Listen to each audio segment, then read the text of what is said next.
Good morning class. आज sir ने good morning बोला इंस्टेड ऑफ गुड इवनिंग।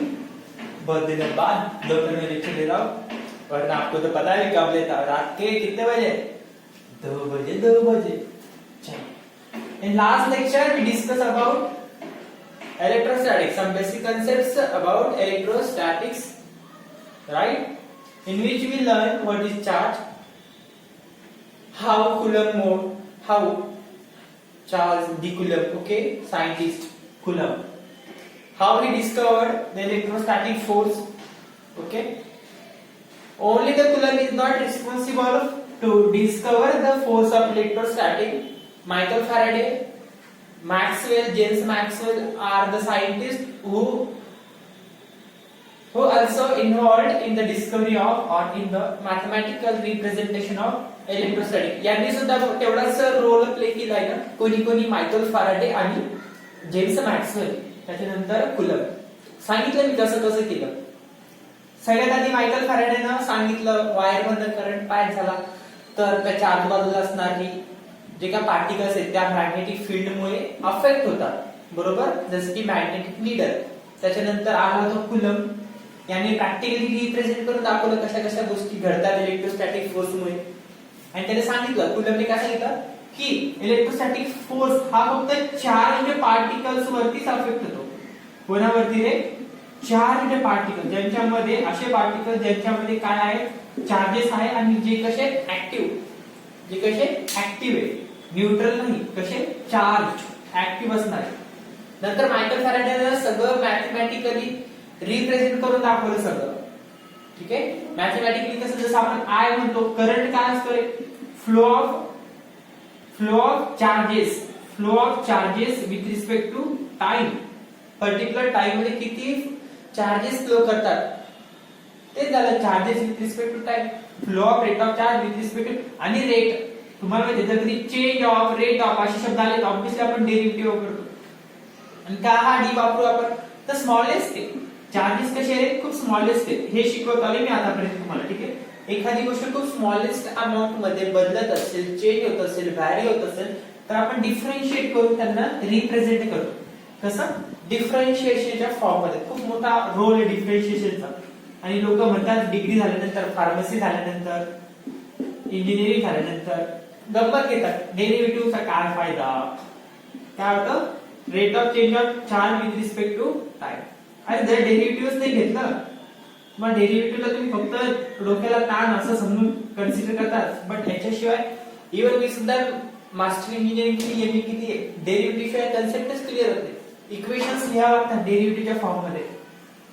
खूप इम्पॉर्टंट रोल आहे. थोडं डीप मध्ये जाते. डीप मध्ये काय, वरच्यावर जज करून फायदा नाही, कोणालाही लोक जज करू नये, बरोबर. इलेक्ट्रोस्टॅटिक समजलं. मग आणखी काय बघितलं आपण? कंडक्शन, चार्जेस कसे तयार होतात. एक आहे कंडक्शन मेथड, दुसरी एक इंडक्शन, आणि एक मेथड राहिली होती, मी विसरी गेलो, लक्षात नाही आलं, आता पण विसरलो. सही सलामत वापस आगे सर, बताओ कौन सी मेथड है? Conservation of charges. कोणती मेथड झाली जाती? कंजर्वेशन ऑफ चार्जेस रे बाबा, conservation of charges due to friction. ये आप बचपन से इस्तेमाल करते आ रही. अरे हो, फ्रिक्शन मेथड.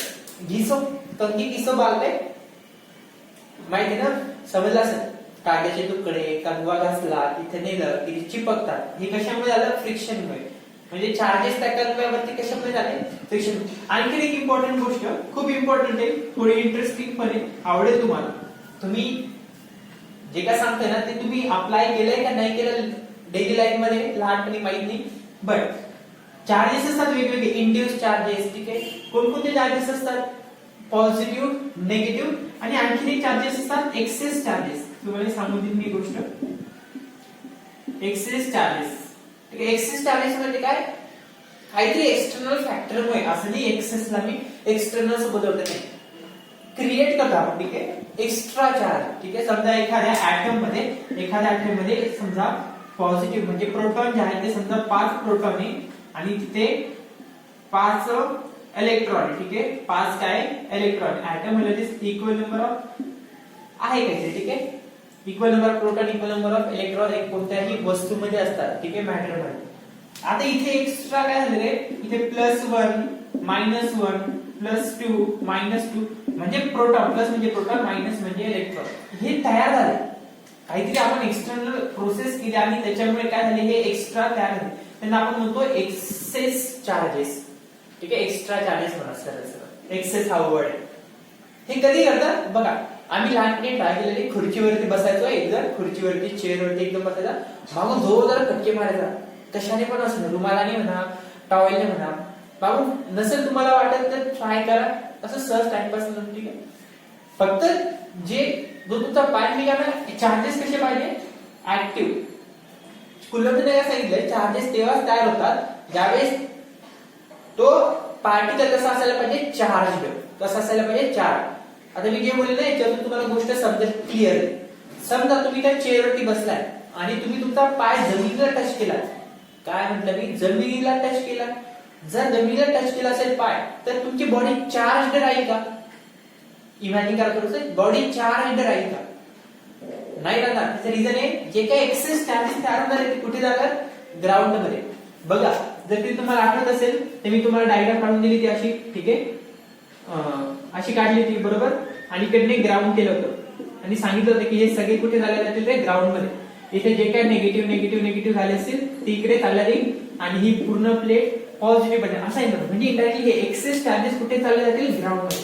म्हणून हा एक्सपेरिमेंट करताना पाय जमिनीला टच करायचं नाही, का तुमची बॉडी चार्ज झाली पाहिजे आणि त्यावेळेसच तुम्हाला काय भेटेल, इलेक्ट्रोस्टॅटिक फोर्स एक्सपिरियन्स करायला भेटेल. समजलं, कोणता फोर्स, इलेक्ट्रोस्टॅटिक फोर्स. कुलम्बचा फोर्स पण म्हणतात त्याला, बरोबर. काय करणार, मागून एकदम फटके मारणार वारंवार. फटके मारताना तुम्ही फ्रिक्शन देताय, फ्रिक्शन चालू आहे. अरे तुमच्या डोक्यामध्ये नाही पाठवली, मागं खुर्चीला असेल ना सपोर्ट, त्याला मारा, त्याला नका मारू, मुलीला नका मारू. ठीक आहे, मागून चेअरला फटके मारा मागून. मे बी माहित असेल सर, बोर नका करू, आम्ही पण केलंय. ठीक आहे, ज्यांना माहिती त्यांच्यासाठी सांगणं काम आहे माझं. ओके, चला, एक्साइटमेंट मध्ये बोललोय. ठीक आहे, फटके मारा, बॉडी काय आहे तुमची चार्ज होईल आणि चार्ज झालं तर कोणीतरी तिला हात लावा बाहेर. आता बाहेरची जी बॉडी आहे ना, ती कशी असणार, न्यूट्रल. बोलो भैया बोलो, अब आए ना लाइन पे क्योंकि ये हो गई वो. एक्सटर्नल काल आपण बघितलं होतं, हे निगेटिव्ह आहेत चार्जेस, आणि आपण इथे एक न्यूट्रल बॉडी आणली होती जी कशी होती, पोलराइज्ड.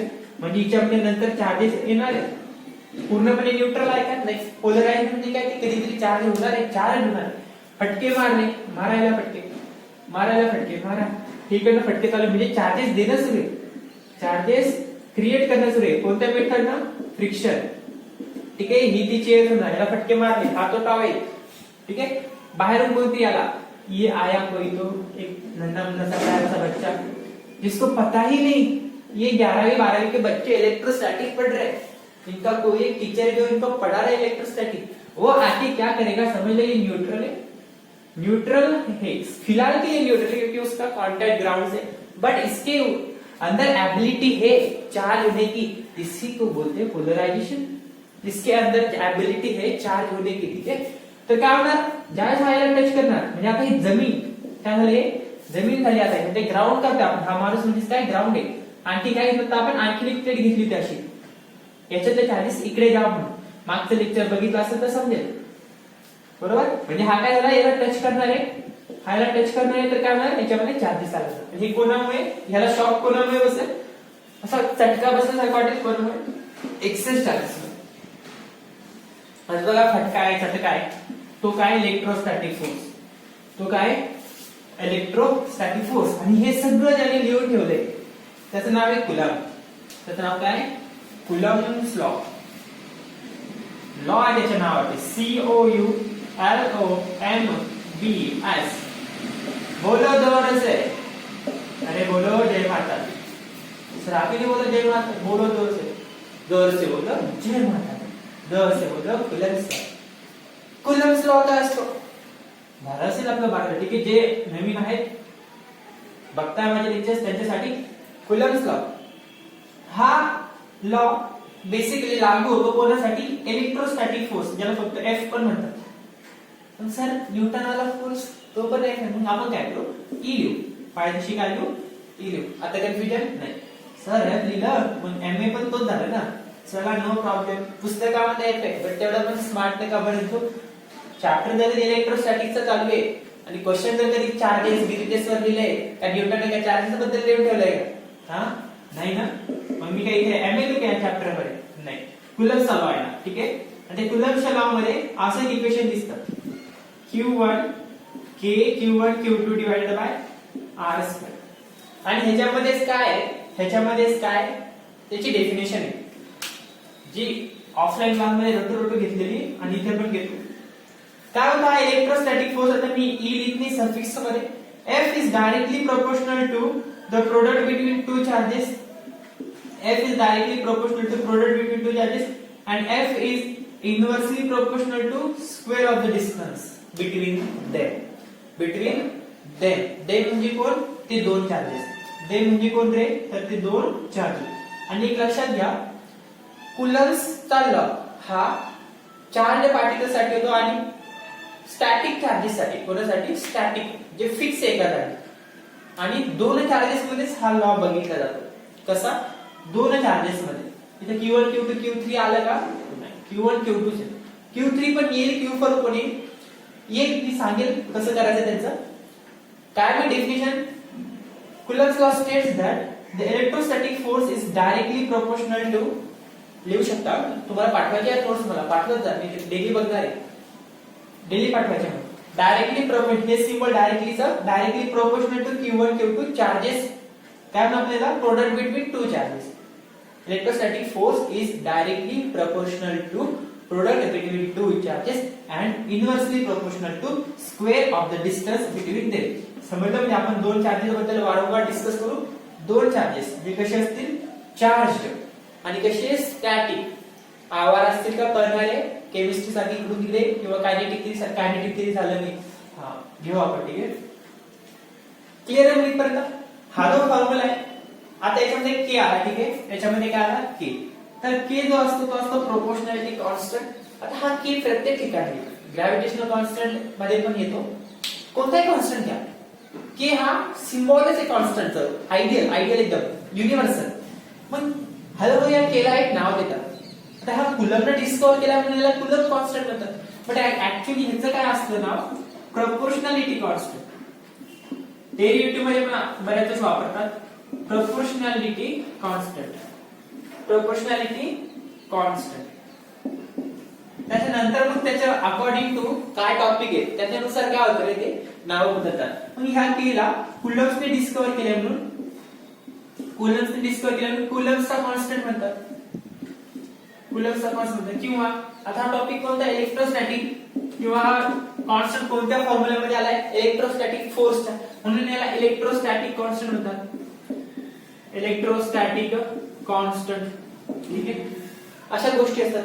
आणि ह्या के ची व्हॅल्यू असते कॉन्स्टंटची फिक्स व्हॅल्यू असते प्रत्येक वेळेस. जसं की ग्रॅव्हिटेशनल कॉन्स्टंट जी आहे, ग्रॅव्हिटेशनल कॉन्स्टंट जी त्याची 9.8. ग्रॅव्हिटेशनल ऍक्सेलरेशन जी त्याची व्हॅल्यू 9.8 मीटर है ना. बोल्ट्झमॅन कॉन्स्टंट आहे, परमिटिव्हिटी कॉन्स्टंट आहे, इप्सिलॉन. ह्या सगळ्या व्हॅल्यू कशा आहेत? कॉन्स्टंट. त्यांची व्हॅल्यू कशी असते? फिक्स, ठीक आहे. हे के ची व्हॅल्यू असते ती तुम्हाला लक्षातच ठेवणे, ठीक आहे. ज्या काय व्हॅल्यू मी आता देणार या लेक्चर मध्ये 9 × 10 to the power 9 × 10 to the power 9 याचे युनिट काढू आपण. जे काय कॉन्स्टंटच्या व्हॅल्यू मी देणार आहे त्या मस्तपैकी एका कागदावरती लिहा. आणि कागद अशा ठिकाणी चिटकवा की जो नेहमी वापरात येईल. बघा त्याला, ठीक आहे. कन्फ्युजिंग असतात ना. आता जसं के ची व्हॅल्यू झाली, त्याच्यानंतर आणखी कोण याच्यामध्ये क्यू झाला, चार्ज ऑफ इलेक्ट्रॉन झाला, ठीक आहे. Charge of electron, mass of electron, त्याच्यानंतर जी झाला, ग्रॅव्हिटेशनल कॉन्स्टंट झाला, त्याच्यानंतर एप्सिलॉन झाला. ह्या सगळ्या व्हॅल्यू देणार आहे बरोबर. 8.85 × 10⁻⁻⁻ आहे त्या व्हॅल्यूज, ठीक आहे. कन्फ्युजन होतं. आचार्य तिथं कधी विचारलं कोणी तर? कोण विचारणार? मीच विचारणार. माझ्यानंतर कोण विचारणार आहे? नीट एनटीए. एनटीए पूछेगा ना. हा याचे युनिट काय मग ह्याच्यावरून काढू आपण, ठीक आहे. ह्याच्यावरून युनिट काढू केचं. काय होईल रे? के साठी जर युनिट काढायचं झालं तर एफ इकडे ऑलरेडी होता, आर स्क्वेअर इकडे येईल, आणि हे वरती होते ना मल्टिप्लिकेशन मध्ये. जी गोष्ट वरती होती ती इकडे आल्यावरती के साठी सॉल्व्ह करतो. डिव्हायडेशन मध्ये येते Q1 Q2 म्हणजे काय रे? चार्जेसचा स्क्वेअर. कशाचा स्क्वेअर? क्यूचा स्क्वेअर. फोर्सचं युनिट न्यूटन, R चं युनिट मीटर, R चं युनिट मीटर ना, डिस्टन्स आहे ना, मीटर स्क्वेअर, आणि डिवाइडेड बाय चार्जेसचा स्क्वेअर म्हणजे कोण? चार्जचं युनिट कुलम, चार्जचं युनिट काय रे? कुलम, म्हणून आपण काय म्हणू? कुलमचा square. Newton metre square divided by coulomb square, हे झालं याचं युनिट.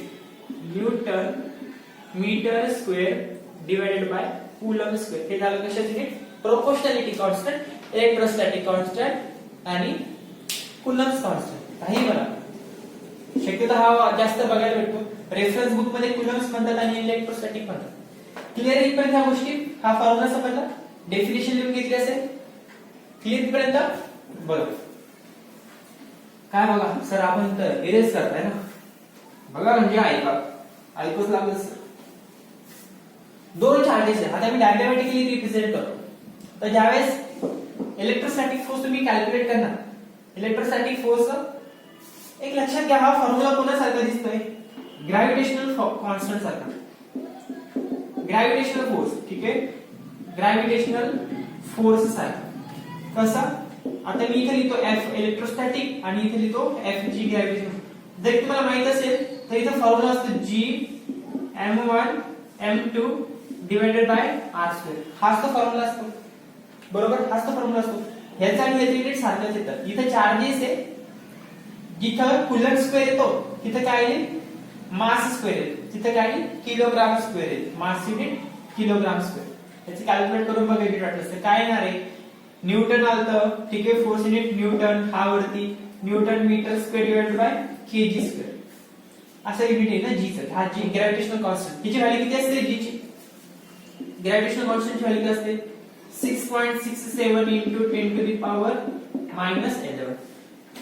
चला, मी ह्या व्हॅल्यू अशा लक्षात न ठेवता डायरेक्टली अशा ठेवतो 667 into 10 to the power -30. बरोबर. इथे डाउट होता ना, दोन संख्या सोडून होता मायनस ला, त्या मायनस मी याच्यामध्ये ऍड करून टाकल्या, -11 तर -30. ह्या व्हॅल्यू लक्षात ठेवणे तुम्हाला, ठीक आहे. बघा म्हणून फरक काय? फक्त केच्या ऐवजी जी आला, चार्जेस सुद्धा मास असतं. काय असतं रे? मास ऑफ इलेक्ट्रॉन, इलेक्ट्रॉन आहे ना हा चार्ज. मास ऑफ इलेक्ट्रॉन काय असतो?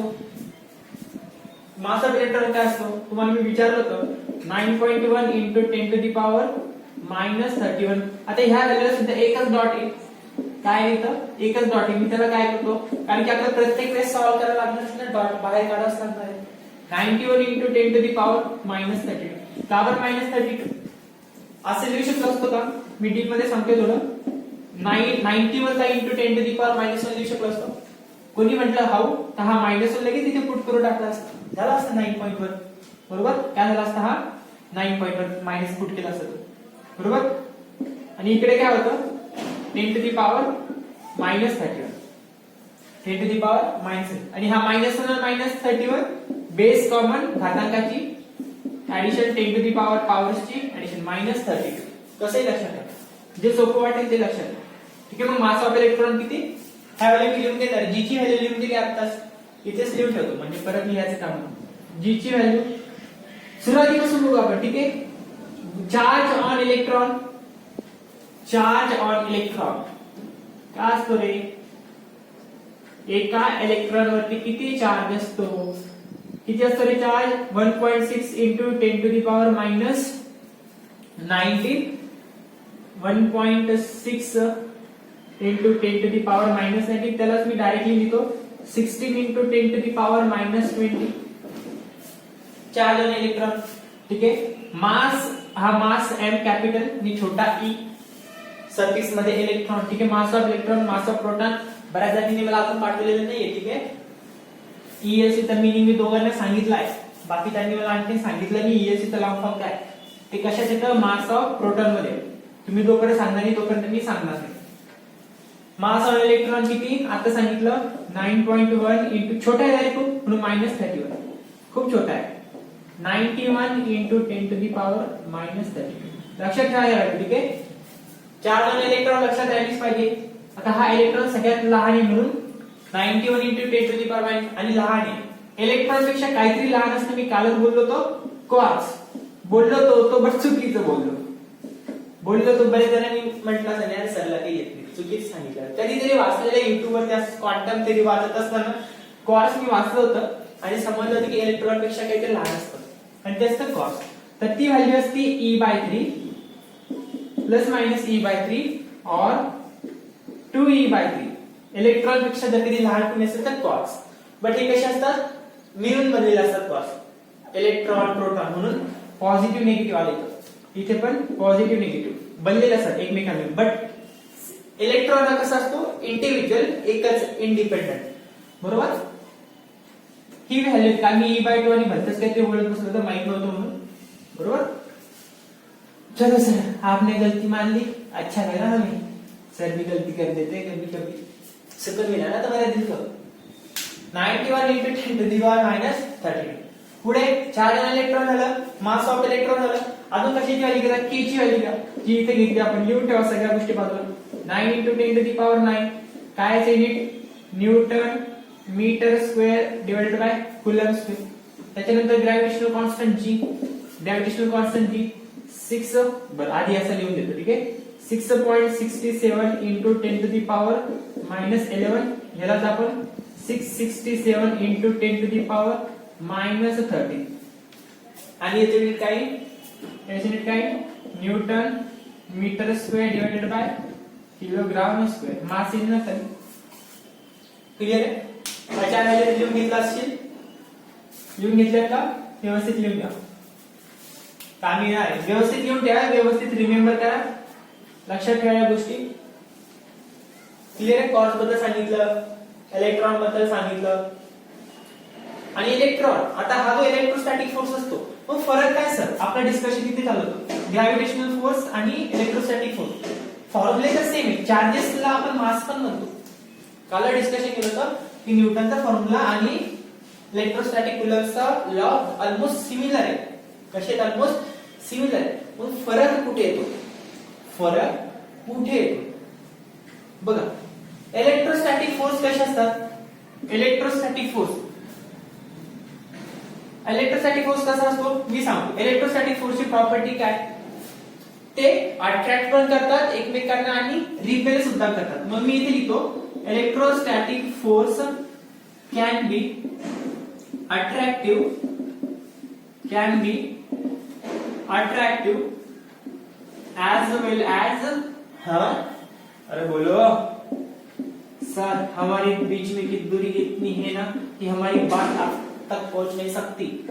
आपकी फीलिंग मेरे तक आ जाएगी, सिर्फ बताओ. Electrostatic force can be attractive as well as repulsive मानले. बरोबर. सारखे सारखे चार्जेस असतील, सिमिलर चार्जेस असतील तर कोणता फोर्स क्रिएट करो. खूप डीप मध्ये एक्सप्लेन करणार मी, टेंशन न करो. सारी चीजें बताऊंगा जो कोई नहीं बताएगा.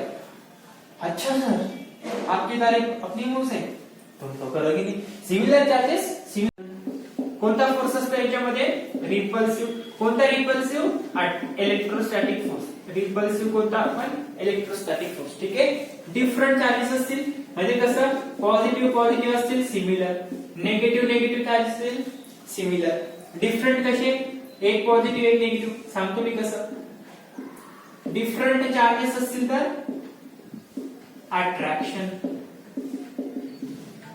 अट्रॅक्शन. बरोबर. खाली खाली जाईल ना, जेवायला सारखं लिखो घर खूपच. अभी सर्दी का मौसम चल रहा है, सुस्ती तो आएगी ना, आलस तो आएगा. आप हमारे लेक्चर देखते नहीं हो, तुम्हारे हमसे ज्यादा आप में आलस पड़ा है. आलस इंसान का सबसे बड़ा दुश्मन है ना, दुश्मन. सर हम कल ये मैंने मूवी देखी थी जानी दुश्मन, उसमें एक सपेरा आता है. चल जाने दो, छोड़ो. कहा जा रहा हूं मैं, अट्रैक्शन, इलेक्ट्रोस्टैटिक. देखिए क्या कोई किसी ने जानी दुश्मन, देखो भी मत, बहुत भंगार हुई है. चलो आ जाओ, ये पढ़ो, दुनिया में काम आएगा ये चीज, आपको आगे बढ़ने में काम आएगी. बराबर आहे. हे व्हिडिओ आता झालं असं ते समजलं. एक लक्षात घेण्यासारखं काय इथं, electrostatic force can be attractive और रिपल्सिव्ह. बट ग्रॅव्हिटेशनल फोर्स, जर मी म्हटलं ग्रॅव्हिटेशनल फोर्स बद्दल डिस्कस करा. ग्रॅव्हिटेशनल फोर्स, ग्रॅव्हिटेशनल फोर्स कसा असते, ग्रॅव्हिटी कुठे ऍक्ट करते, खाली ना. आपण समजू ग्रॅव्हिटेशनल सोर्स जो आहे खाली आहे, तर ग्रॅव्हिटी तर वर असते, सोर्स कुठे खाली असं समजू, ठीक आहे. आणि इथे हा पेन ठेवला मी, इथे काय केलाय हा पेन ठेवला. हा पेन कुठे जाणार आहे खाली, हा पेन कुठे जाणार आहे खाली. हा सोर्स आहे कोणाचा, ग्रॅव्हिटीचा. कोणाचा, अरे म्हणतो ना आपण पृथ्वीच्या सेंटर मध्ये ग्रॅव्हिटीचा काय रे उद्गम आहे, सोर्स आहे, बरोबर. म्हणजे ग्रॅव्हिटी काय करते या पेनला, अट्रैक्ट. क्या करती है रे बच्चों, अट्रैक्ट करती. सर ये चीज क्यों पढ़ा रहे हो, क्योंकि यही तो डिफरेंस है भाई. Electrostatic force can be attractive और repulsive, but gravitational force is only attractive. लक्षात घ्या, difference. Gravitational force is only attractive. Clear. Notes करत जरा. एकाने तर मला पाठवलं, बट मी काय ते दिलं होतं वाटतं. नाही, तुमच्याबद्दल मी इथे 11 बद्दल. अच्छा जाऊ द्या, दोन बॅच चालू आहे ना. क्लियर आहे. मग समजा डिफरन्स काय दोघांमध्ये, ग्रॅव्हिटेशनल फोर्स आणि इलेक्ट्रोस्टॅटिक फोर्स मध्ये. हा फॉर्म्युला समजला. ह्याची व्हॅल्यू मी देऊन टाकतो, के ची व्हॅल्यू काय असते. त्याचा आजच्या लेक्चर मध्ये तरी काम पडणार नाही, बट तुम्हाला माहिती तशी, पण तरी मी सांगतो. 1 डिवायडेड बाय 4 पाय एप्सिलॉन. काय नाव आहे त्याचं, एपसी. एप्सिलॉन पण बोलतात कोणी, ई नॉट सुद्धा म्हणतात. ई हा ई सारखा दिसतो म्हणून ई, आणि हा काय ओ सारखा दिसतो त्याला नॉट पण म्हणतात. तसं 102 ला आपण 102 म्हणतो, त्याला 102 तसा त्याच्यातला तो नॉट. आणि छोटासा डॉट, नॉट, गाठ, ठीक आहे. गाठ आली त्या एप्सिलॉन ला 1/4 पाय एप्सिलॉन, ठीक आहे. आणि याची व्हॅल्यू असते 9 × 10⁹ म्हणजे इनडायरेक्टली कोणाची व्हॅल्यू, के ची व्हॅल्यू 9 × 10⁹. या एप्सिलॉनची पण व्हॅल्यू असते, एप्सिलॉनची पण व्हॅल्यू असते 8.85. लिहू शकता वाटलं त्याच्यामध्ये 8.85 × 10⁻12. एक आंसर में ऐड करूंगा. सर कितने बताओगे, जान लोगे क्या बच्चे के, अभी तो शुरुआत की है, अभी तो बहुत जान लेना बाकी है, क्योंकि अध्याय चल रहा है. अध्याय में जागरण भी होगा और गोंधल भी होगा. सही है ना. 8.85 × 10⁻12, तो इसको क्या लिख सकते हैं हम, 885 × 10⁻40, क्योंकि हमेशा हमको ये तो कन्वर्ट करना ही है. डॉट में थोड़ी ना सॉल्व करेंगे, इतने होशियार हो तुम हो नहीं. क्या हो सर, आप हमारे काबिलियत पे शक मत करो. हम नीट में 720 में से 720 लेके दिखाएंगे सर, क्या बात है. फिर हम हमारी फी बढ़ा देंगे, जो फी आज हम आपकी कम लेते हैं वो फी हम 2 लाख कर देंगे. फिर तो आपके रूम में लगेगा एसी, है ना. सपने तो बहुत बड़े जो आपके ऊपर के, है ना. आपके भी सपने बहुत बड़े, हमारे भी सपने बहुत बड़े. क्या सपना है हमारा, किसी को तो एमबीबीएस को लगाना है, किसी को मतलब सबको ही लगाना है. सब सपोर्ट करो, हम आपको मदद करेंगे. ठीक है. कहानी यहाँ तक समझ में आई. इसको क्या बोलते हैं, क्या म्हणतात त्याला, आठवतो का रे काही, त्याला म्हणतात परमिटिव्हिटी. आता हा पण एक प्रकारचा कॉन्स्टंट आहे, ज्याची व्हॅल्यू फिक्स आहे. आणि कॉन्स्टंटची व्हॅल्यू कशी असतात, फिक्स. कोई भी कांस्टेंट हो, इसकी वैल्यू उसकी वैल्यू कभी भी नहीं बदलेगी. Permittivity constant. समझ में आ रहा है, समझला. कुलम्बचा लॉ डायरेक्टली इनडायरेक्टली कोणाला प्रोपोर्शनल, साधी गोष्ट आहे. के काय, के कधी वापरतात. आता हा के जो असतो ना, तो मीडियम वर असतो. म्हणजे इलेक्ट्रोस्टॅटिक फोर्स हा डिपेंड असतो मीडियम वर. आणि के ज्यावेळेस येतो किंवा इप्सिलॉन ज्यावेळेस येतो, ठीक आहे. इप्सिलॉन ज्यावेळेस येतो त्यावेळेस हा फ्री स्पेस, ह्या व्यवस्थित लिहून घ्या नोट्स मध्ये, ठीक आहे. फ्री स्पेस इप्सिलॉन ज्यावेळेस आला त्याच्या खाली ई नॉट आला, आणखी एक येतो म्यू नॉट. सांगितलं मी सांगितलंय मी, पण आता ऑनलाईन असं समजून आलं की तुम्हाला काही येत नाही. फ्री स्पेस किंवा व्हॅक्यूम. व्हॅक्यूम म्हणजे काय, पोकळी, ज्याच्यामध्ये काय फक्त हवा आहे, एकदम रिकामी जागा आहे, व्हॅक्यूम पोकळी, बरोबर. इप्सिलॉन नॉट कधी येतो तर फ्री स्पेस असेल तर, म्हणजे आपले जे चार्जेस असतील, इप्सिलॉन नॉट आला म्हणजे आपण जे प्रॉब्लेम सॉल्व्ह करू ते कशामध्ये असेल, एअर मध्ये. कुठे शब्द दिसला air, 2 charges are placed in an air, तर तुम्ही काय वापरणार, epsilon naught. 2 charges are placed in a water, तर तिथं वेगळं काहीतरी येतात, ठीक आहे. सध्या आपण एअर बद्दल बोलू, वेळ आपण पुढच्या लेक्चर मध्ये बोलू एअर बद्दल, प्रॉब्लेम बद्दल. इथं काय घेऊ आपण, एखादा प्रॉब्लेम घेऊ. इप्सिलॉन नॉट आला तर कोणासाठी आला हा, तर फ्री स्पेस आहे, व्हॅक्यूम आहे, म्हणजे काय इनडायरेक्टली द एअर, ठीक आहे. समजला.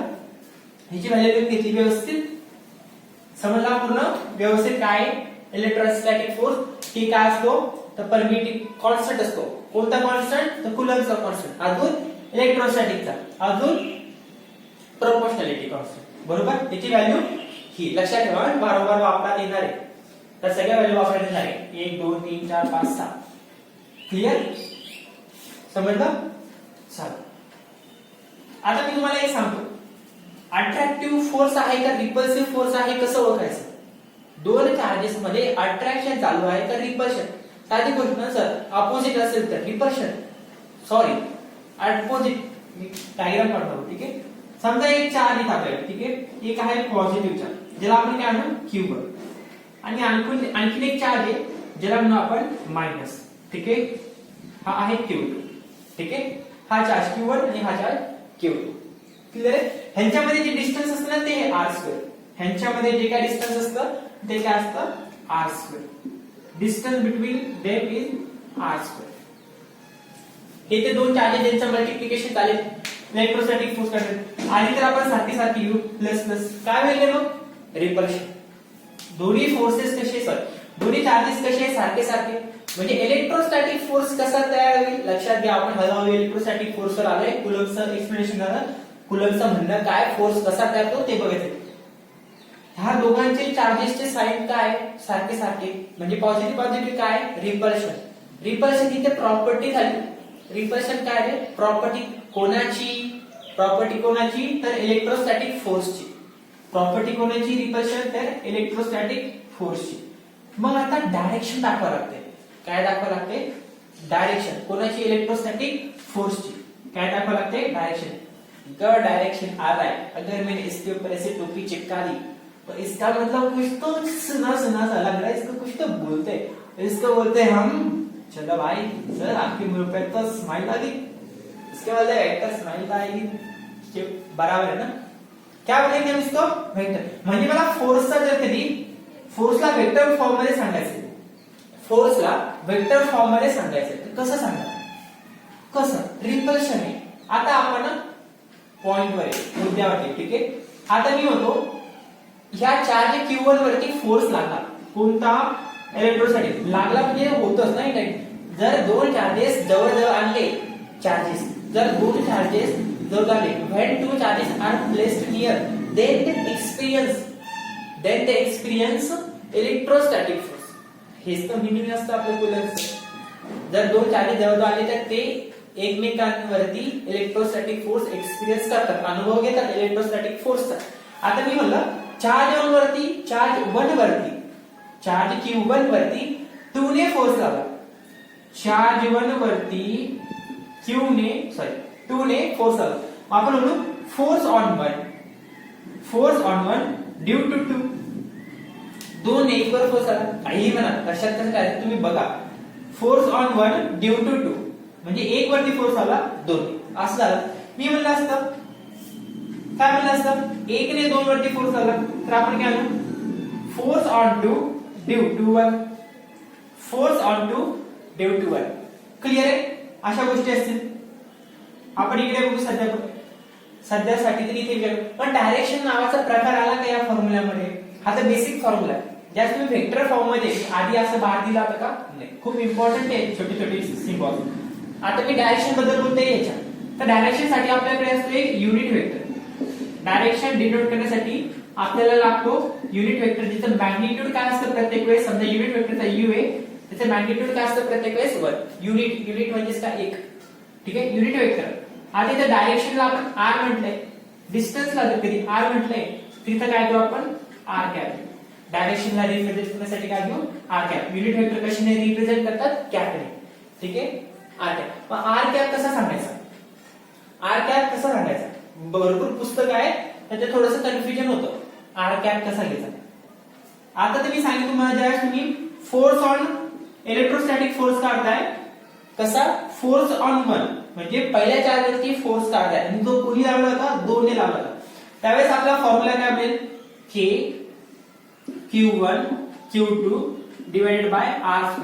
आता युनिट वेक्टर कसं लिहायचं. युनिट वेक्टरचा फॉर्म्युला माहिती आहे तुम्हाला. समजा युनिट वेक्टर आहे A. युनिट वेक्टर काय आहे A. ठीक आहे. A चा फॉर्म्युला कसा होता आपण A bar divided by mod of A. आता इथं आर कॅप म्हटलंय, इथे काय म्हटलंय R cup, R cup sir cup नहीं क्या को बोलो सर कप, मैं का को बोलूंगा। अगर मैंने यहाँ पे आर कप लिखा है इसके ऊपर होगा आर बार, मॉड में आएगा आर। मॉड का अर्थ क्या है, जी व्हॅल्यू निगेटिव्ह आहे त्या पॉझिटिव्ह होतात, ठीक आहे। हा फॉर्म्युला पण तुम्ही मॉडिफाय करू शकता, कसं ह्यांचा पण मॉड असतो, ठीक आहे।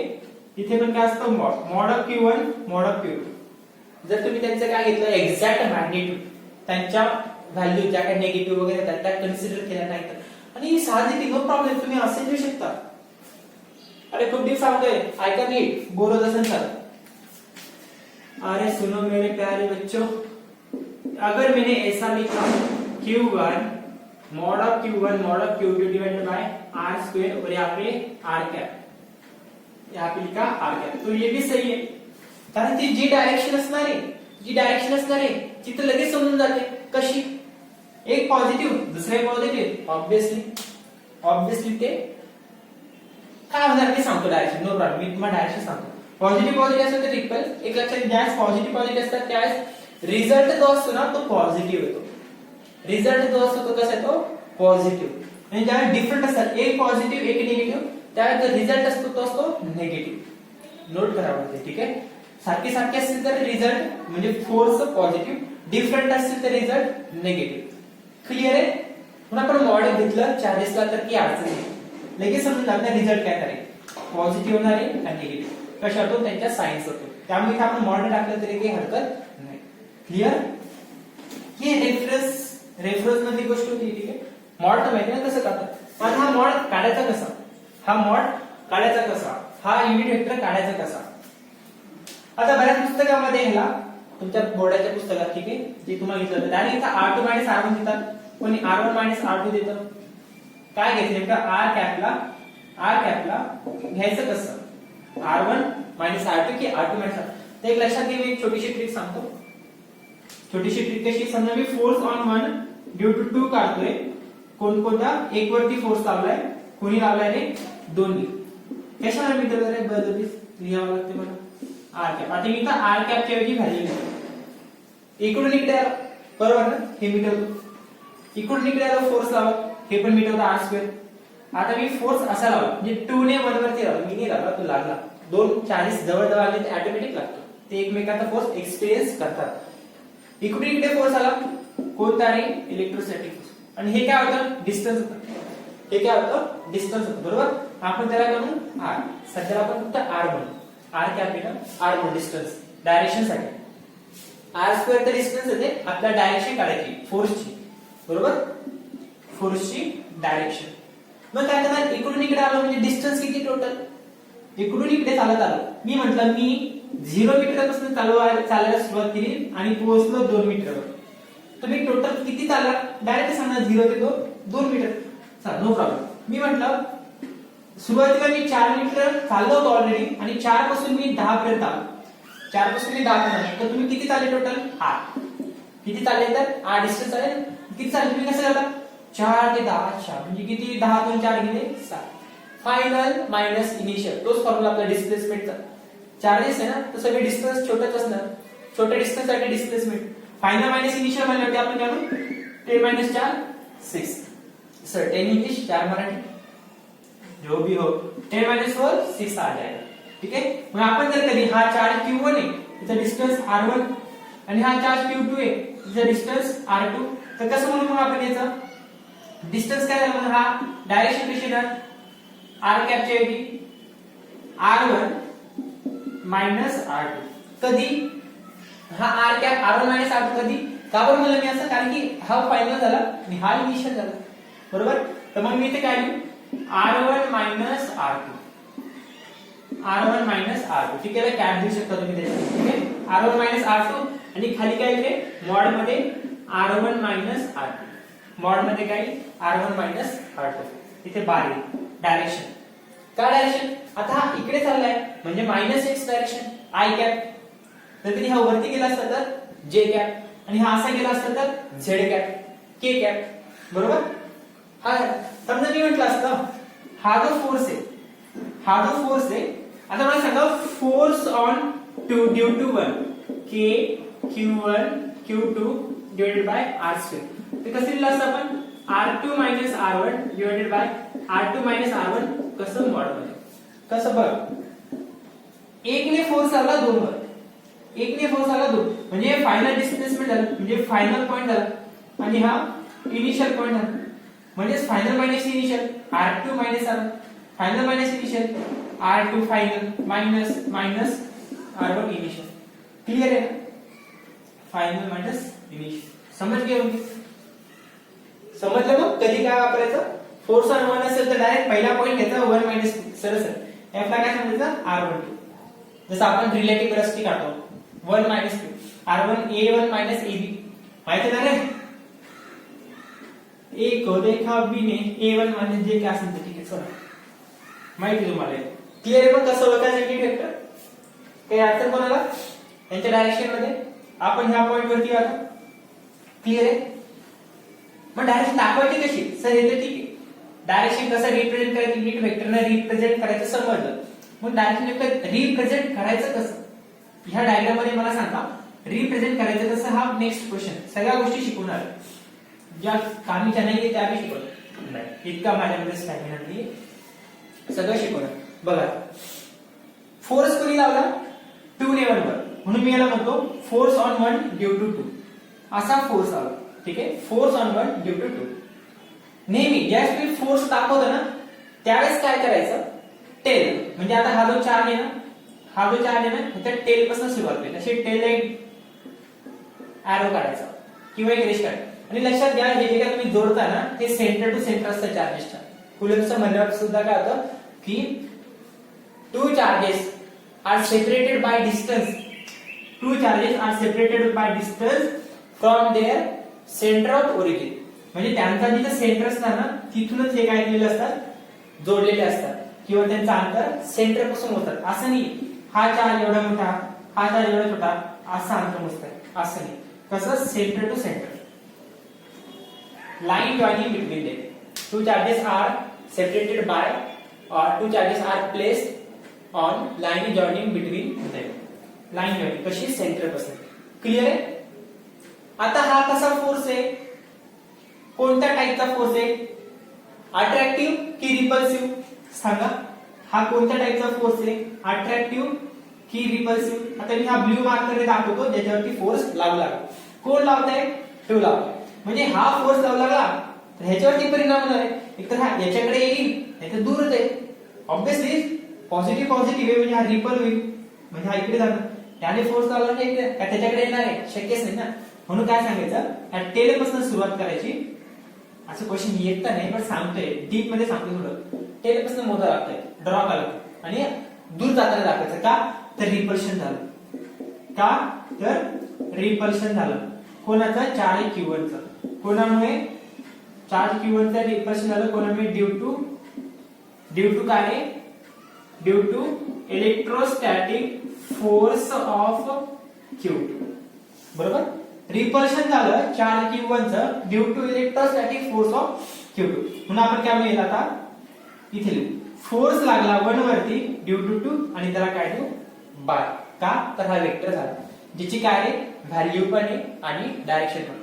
Vector which has magnitude as well as direction. Clear? समजा मी म्हटलं असतं हा निगेटिव्ह आहे, हा चार्ज कसा आहे? निगेटिव्ह आहे. बरोबर आहे? तर मग काय झालं असतं? हा याच्याकडे ओढला गेला असता. हा काय झाला असता? याच्याकडे ओढला गेला असता आणि आपण काय म्हणलं असतं? अशी लाईन दाखवली असती, एरो दाखवला असता फोर्स साठी आणि याला म्हणलं असतं फोर्स ऑन 1 ड्यू टू 2. हा मायनस हा Q2 काय करतोय आता? Q2 अट्रॅक्ट करतोय Q1 ला. Q2 काय करतोय? अट्रॅक्ट करतोय. म्हणून आपण Q1 attracts Q1 due to electrostatic force of Q2. म्हणजे हा Q1 तिकडे चालला डायरेक्शन मॅग्नेट. म्हणजे आता इकडे. क्लियर आहे? 2 चार्जेस बद्दल समजल्या गोष्टी. 2 चार्जेस बद्दल कशा आहेत?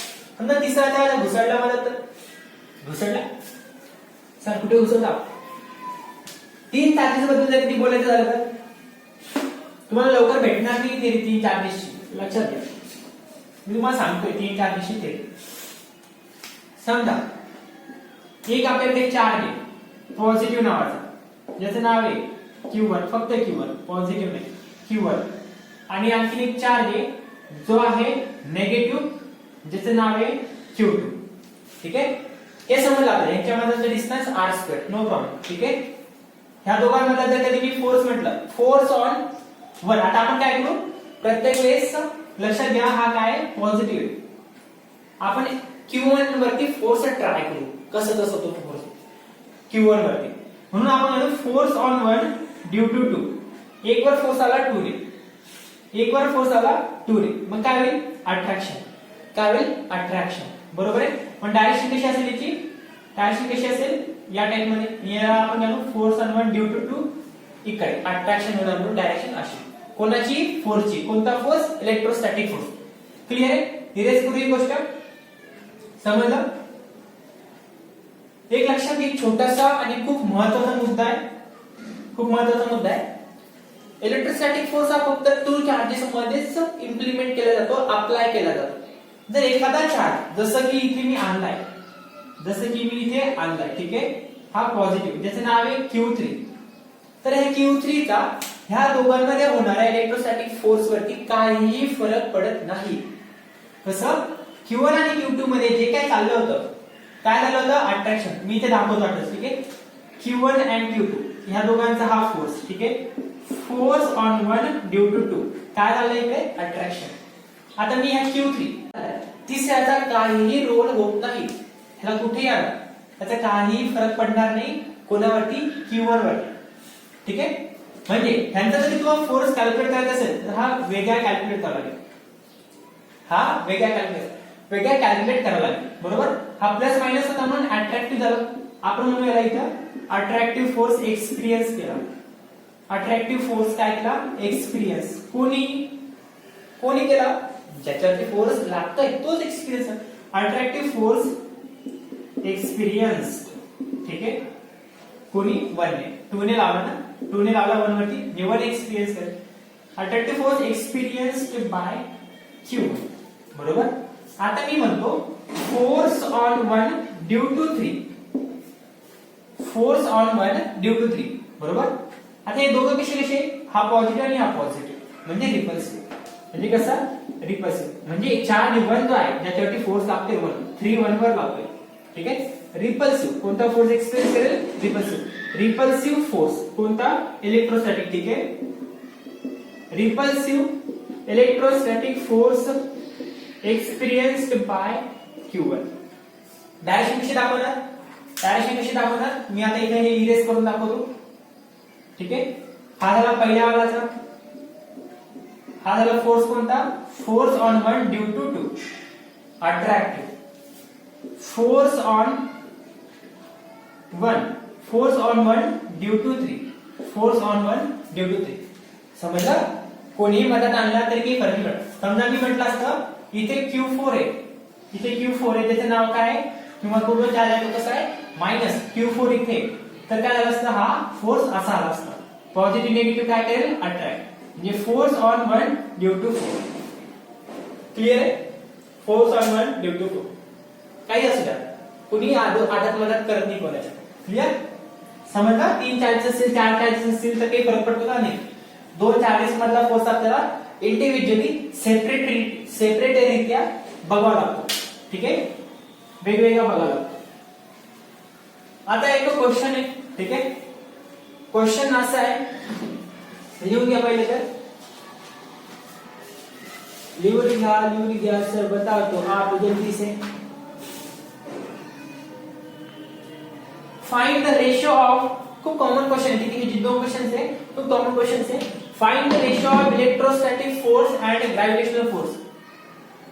फाइंड रेशियो ऑफ, घ्यावं लागतं म्हणजे सुरुवात होते, एकदम कॉम्प्लिकेटेड प्रॉब्लेम तो पाहिजे. Find ratio of electrostatic force, उलट लिहिलं का रे, तर आम्ही खाली लिहितो, बरं. Electrostatic force end gravitational force for 2 electrons, for two electron placed at some distance, placed at some distance apart in air. कुठे लिहिले, कुठे ठेवले 2 इलेक्ट्रॉन, एअर मध्ये. त्या दोघांचा काय सांगायचं तुम्हाला, रेशो सांगायचा आहे, ठीक आहे.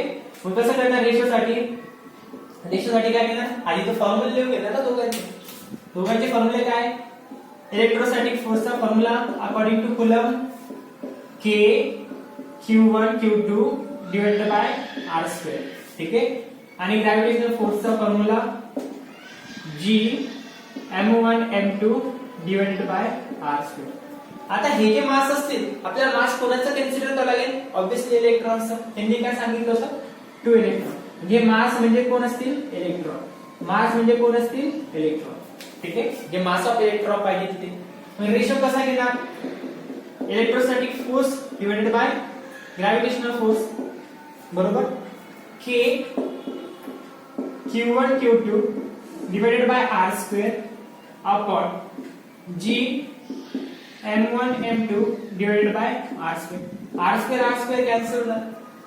हाऊ? तुम्ही उलटे केलं असतं काय झालं असतं? K Q1 Q2 divided by R². He value वर R² divided by M1 M2. R cancel झालं असतं बरोबर. R² काय होते? कॅन्सल. काय उरलं मग? K Q1 Q2 divided bye G M1 M2. आणि हे M1 M2 काय आहे? तर मास ऑफ इलेक्ट्रॉन आहे. काय? मास ऑफ इलेक्ट्रॉन बरोबर. K ची value 9 into 10 to the power 9. Q1 Q2 म्हणजे काय रे? चार्जेस. Q1 Q2 काय म्हणजे सारखे सारखे असतील ना ते दोघं पण. Equal in magnitude and opposite in direction. Electrostatic force कसा असतो? प्रॉपर्टी आहे. लिहून घ्या कुठेतरी वरती. Electrostatic force has a property that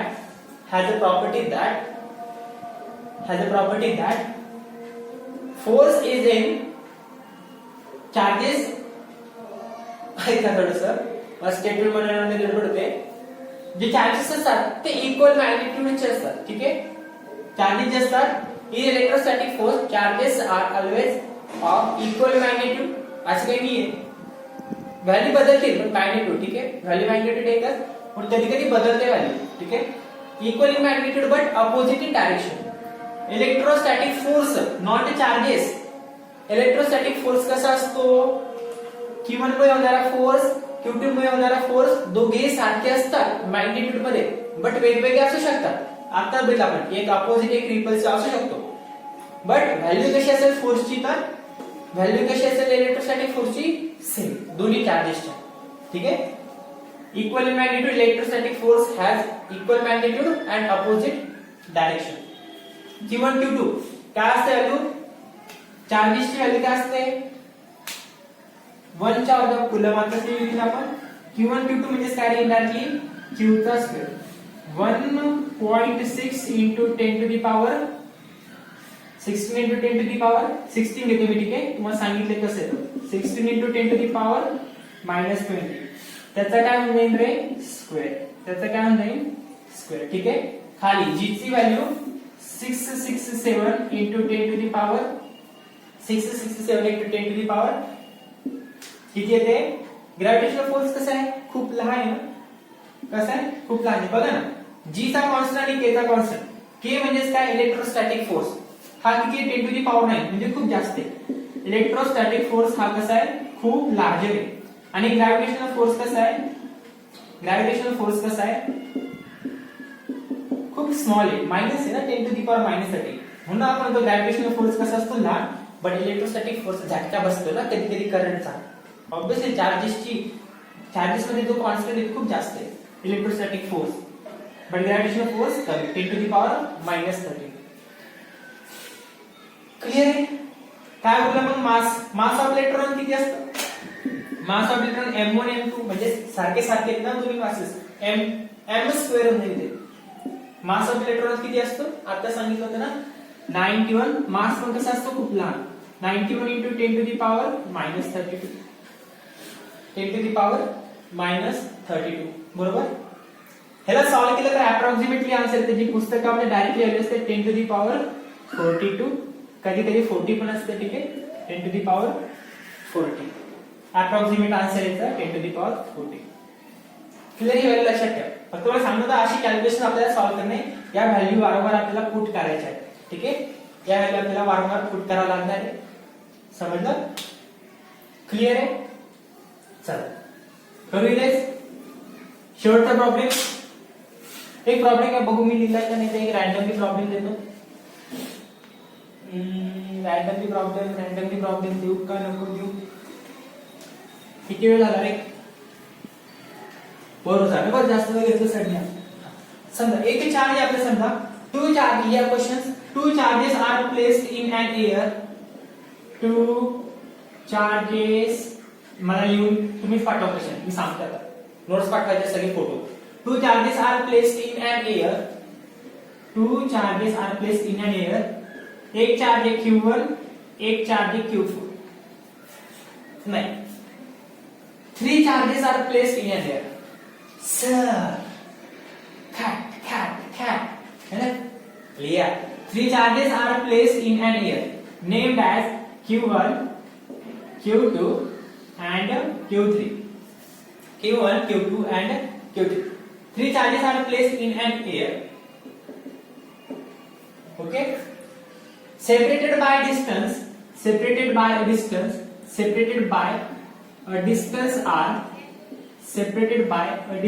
r, that the r की वैल्यू क्या?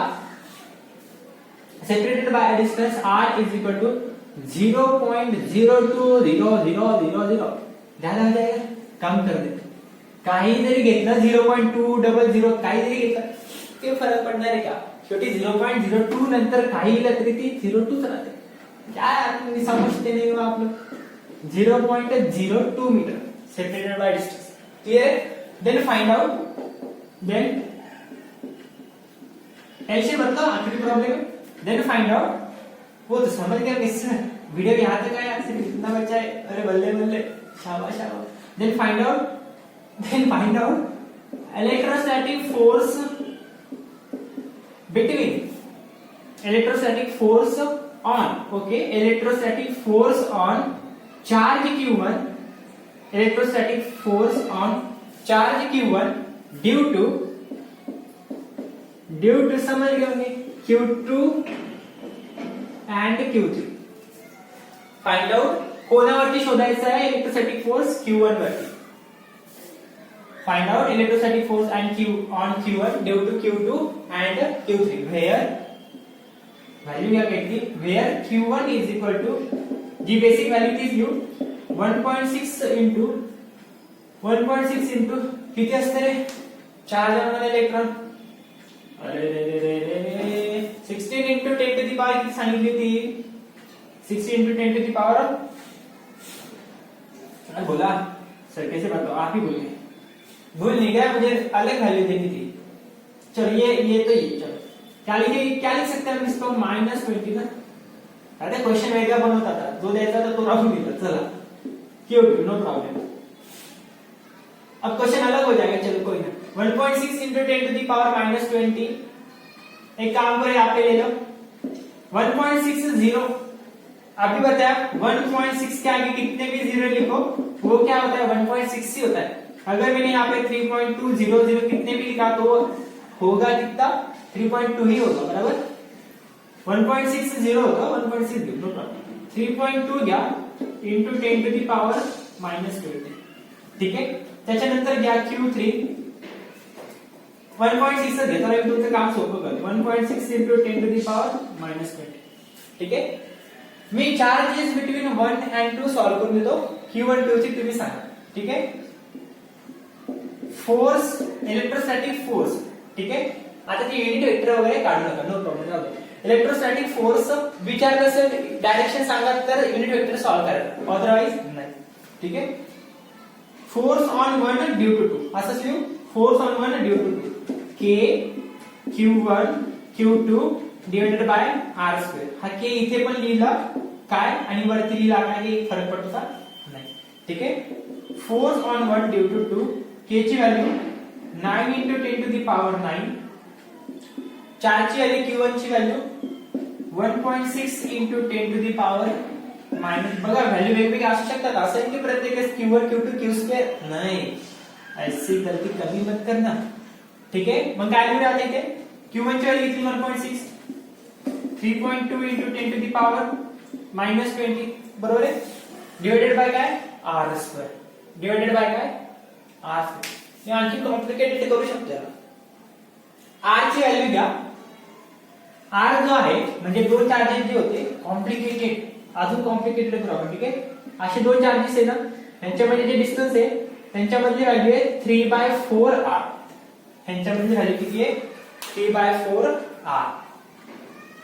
हा असं 3/4r. बघा सॉल्व करता येतं, थोडंसं कॉम्प्लिकेटेड करून बघू आपण. 3/4 फक्त 3/4 घ्या. चला, r ची व्हॅल्यू होती 3/4. मग आता आपण इथे काय करू, डिव्हायडेशन मध्ये 3/4 कुठे करू? 3/4. चला 0.02 राहू द्या, 0.02 ठेवा आणि हा जो r होता तो आहे 3.4r. बरोबर, 3/4r. असं डिस्टन्स सांगितलं त्यांनी. दोन चार्जेस जे आहेत ना, Q1 आणि Q2 मध्ये. ठीक आहे, 3/4 आणि Q1 आणि Q3 मध्ये फक्त r डिस्टन्स घ्या. सोपं, तुमचं काम सोपं केलं, कॉम्प्लिकेटेड मी घेतलं. ठीक आहे, Q1 आणि Q2 मध्ये जे डिस्टन्स आहे ते आहे 3/4r आणि Q1 आणि Q3 जे तुम्हाला सॉल्व्ह करायचं, Q1 आणि Q3 मध्ये डिस्टन्स आहे ते फक्त घ्या r. ठीक आहे, असंच मला ते सेंटर ऑफ मास आठवलं 3/4 म्हणून ते घेऊन टाकू. चला r स्क्वेअर. मग r च्या ऐवजी काय ठेवू व्हॅल्यू? r च्या ऐवजी काय आली व्हॅल्यू? पूर्णपणे 3/4r. r च्या ऐवजी काय व्हॅल्यू आली? 3/4r. आणि ह्या r ची व्हॅल्यू आपल्याला गिव्हन आहे, r ची व्हॅल्यू आपल्याला गिव्हन आहे 0.02 आणि त्याचा काय असतो रे? Hole square. त्याचा काय असतो? Whole square. ठीक आहे, मी याला सॉल्व करा. इलेक्ट्रोस्टॅटिक फोर्स हा 10 टू द पॉवर -20, हा 10 टू द पॉवर -20 आणि हा 10 टू द पॉवर जे पॉवर ते सगळे शेवटी लिहून घ्या. नाहीतर डायरेक्टली -20 -20 -40 -20 अरे 10 to the power 9 10 to the power -20 10 to the power -20 power सारखी म्हणजे घातांकाची addition. -20 -40 into 10 to the power 9 10 to the power -31. बरोबर ना? प्लस आहे ना, -40 प्लस 9 -30. मग असं लिहू आपण 9 into, एक काम करा, हा पॉइंट आहे, हा पॉइंट याच्यात घुसवून टाका -21 मध्ये. 9 into 10 to the power 9. Point हा नेगेटिव्ह वाला आहे ना, म्हणजे हा मायनस अजून वाढेल याच्यामध्ये. तर काय होईल? 16 into 10 to the power -21.